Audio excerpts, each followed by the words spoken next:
Right, welcome back, and welcome back to Oliver Kay and James McNichols from The Athletic, who've been parts of this almighty undertaking, attempting to rank the greatest 100 footballers of all time for a new book called The Soccer 100, and it's caused a lot of debate on and off air today. So let's get to it then. The top 10, who has made the list? Let's go for the 10 to 6 then. So here we have. So Platini in at number 10, Puskás at number 9, Zinedine Zidane at 8, Franz Beckenbauer at 7 and Alfredo Di Stefano at 6. Why? Why so high, or why no higher? Why those 5 players made it 10 to 6? Incredible careers which resonate really through the ages in terms of, you know, people who watched Di Stefano play in the 50s and 60s would say he was the great player of that era until sort of Pelé came along, and then there's Beckenbauer.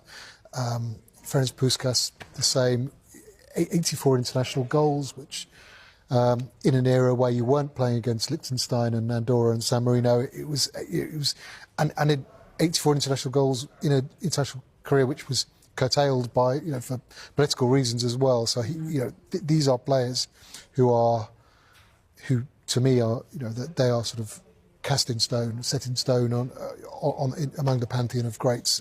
I think one thing that was really interesting, and you can correct me if I'm wrong, Ollie, but when we were trying to compile the list, we did find that the top 10, roughly, there was sort of a consensus on those players. After that, it was much more variable. You know, someone might have someone at 99 and someone might have him at 15. And we were kind of trying to find an average and a middle way between those two. But when it came to these names, almost without exception, they were kind of there or thereabouts in different people's lists. You've got 2 French, Platini and Zidane in there. Do you ask sort of the French public how they view them figures? Do they view Zidane as being better than Platini?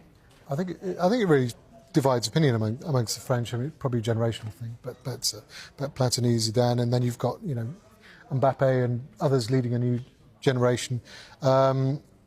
Platini might be sort of remembered by some because of, you know, politics he ended up getting involved in UEFA and FIFA, but he was growing up in the 80s, and he was an outstanding player in the first couple of tournaments I saw, the 1982 World Cup and the 1984 European Championship, which France won. He was an incredible player, but look, they are players who I think, you know, would be. I think they got in most people's top 10, those players. Yeah, and I think it's interesting, we were chatting before the break about kind of the diversity of the list, and Zidane, although, of course, is a French international, the place he holds in kind of modern multicultural France